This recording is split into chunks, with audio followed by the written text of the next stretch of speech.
Good Tuesday morning, and thank you for joining us here on KARE 11 News Now. I'm Jason Hackett.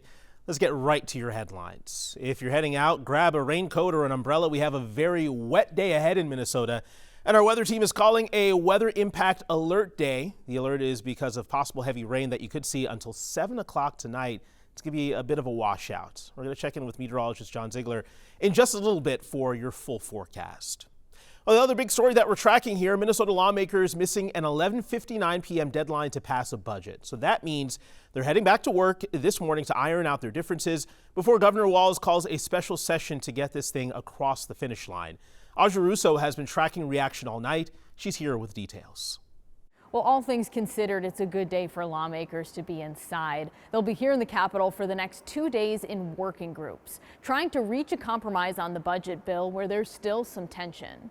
Lawmakers plan to work in these groups until 5 p.m. Wednesday. The earliest they expect a special session to begin is Thursday or Friday, though it could start even after Memorial Day. The governor says the reason for this delay is that he wants assurances that the budget bill will pass, so that any special session would essentially be a one-day button-up vote. Much of the final negotiating has taken place behind closed doors, so it's difficult to know exactly where things stand headed into today's work groups. But we know Health and Human Services are a sticking point. In the tied House, DFL lawmakers have accused Republicans of attempting to roll back things like paid family leave. GOP leaders argue there's bipartisan desire to make changes to those programs. Remember, this is a closely divided legislature that got off to a historically chaotic start. The House is still operating under a power-sharing agreement, and both party leaders last night reflected on how that's going. The opportunity is to team up and work together and to kind of step out of that normal Democrat versus Republican frame.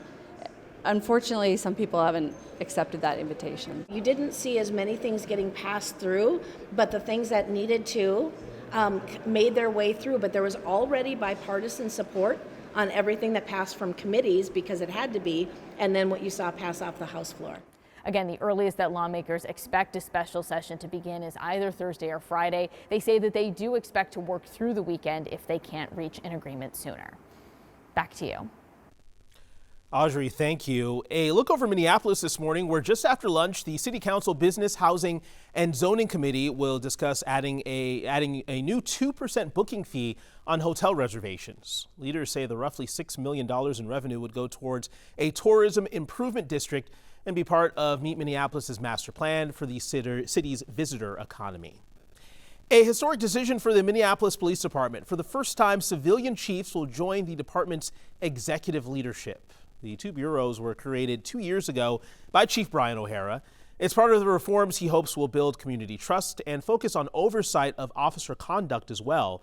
Chief O'Hara says he recruited Ayodele Famadu and Ganesha Martin for these roles and says it's a step in the right direction for not just the department, but for the city as well. Bringing in non-sworn professional leadership at this level marks not only progress, but it also ensures that we will be more responsive, more transparent, and more inclusive as we try and meet the community's needs.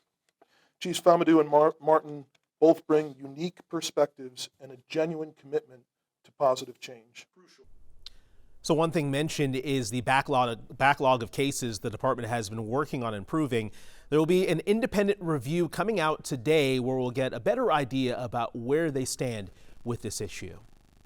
Developing right now, a Twin Cities woman is suing Allina Health, alleging her doctor removed the wrong organ during surgery. According to the lawsuit, the Plymouth woman's spleen ruptured and her doctor recommended removing it. But after the 2022 surgery, a scan showed her left kidney was missing and her infected spleen was still there. The suit says she spent 2 more months in the hospital and is still dealing with kidney disease and going through dialysis despite having healthy kidneys before that. The doctor is still listed on Allina Health's website right now. Allina Health says the lawsuit doesn't accurately reflect their medical care, and they plan to defend themselves in court.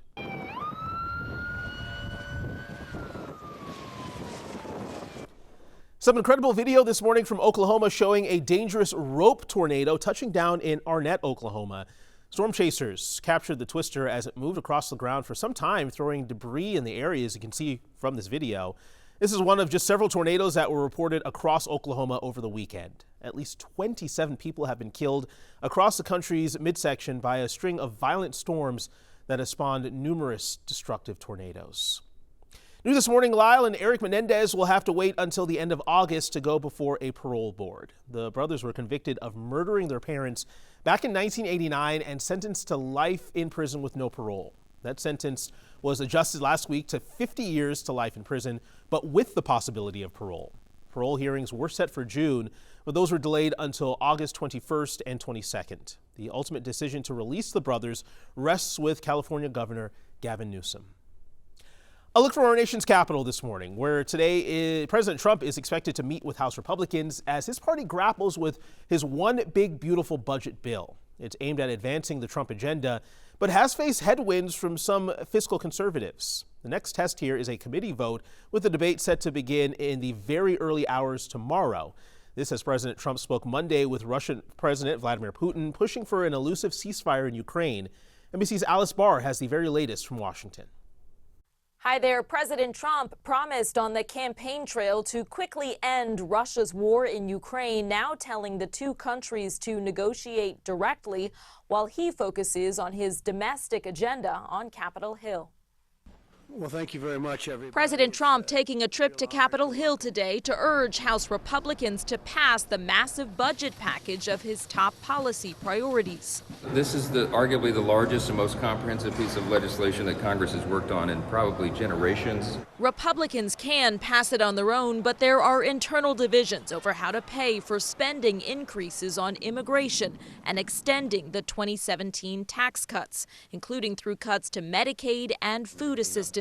We got a few issues to resolve, but we're working with all the interested parties to do that, and I'm confident that we will. The bill already cleared one committee vote. The Rules Committee now set to take it up starting at 1 a.m. tomorrow. Democrats slamming the timing, accusing Republicans of hiding the debate. Republicans know that their efforts to take away health care from millions of Americans is deeply unpopular.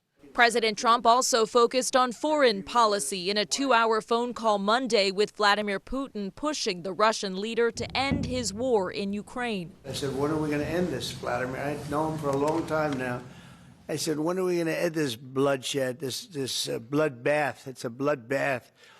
And I do believe he wants to end it. The president also spoke separately with Ukrainian President Volodymyr Zelensky, who said his country wants a full ceasefire, but doesn't trust that Putin does.